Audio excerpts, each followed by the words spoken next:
Good morning, world. This is Deshaun Morgan, and this is my Turning Point video.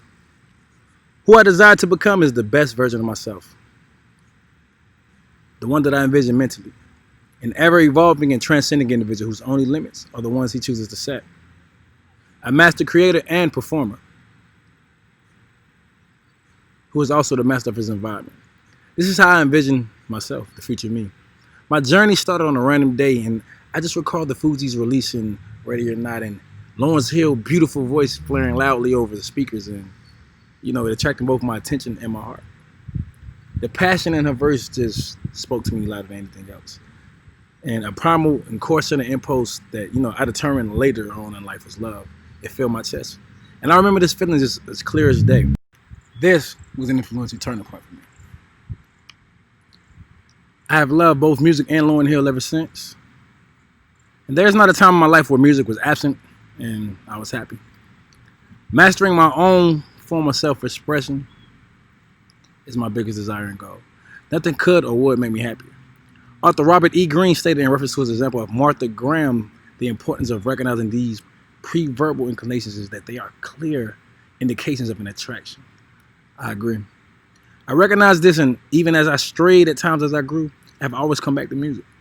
I've always circled around to my place of origin.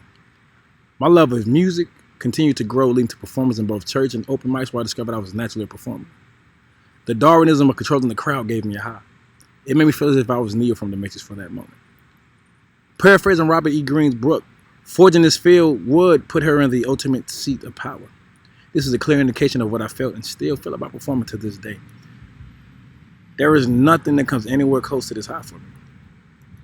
And there was a rebellion in taking people away from their everyday thought system and putting in place minds and disrupting their current, so to speak. I reveled in this. Nothing forges strength better than a strong enemy.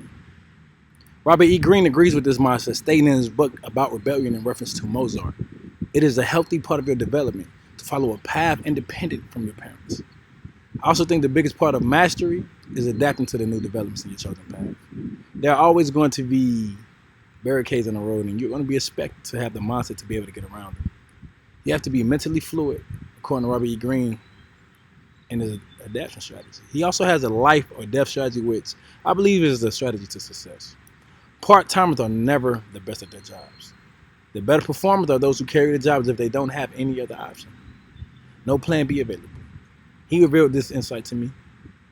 The lack of another option allows the brain to implement 100% focus to the task of navigating the current terrain. And when there is nothing else to lead you astray, mastery can be the only outcome. It's a strategy I'm currently planning on implementing. In closing, my dream career is to be the best creator possible, both as an artist and as a director. I want to create great music and epic movies, sharing both with the world. At the same time, driving home the things and points that society is missing is lacking, such as compassion, love, and hidden truths. Giving my visions to the world will be a joy. In the coming weeks, I have the goals of editing my thought process to mirror the life and death strategy, and also of creating the best content that I can this month.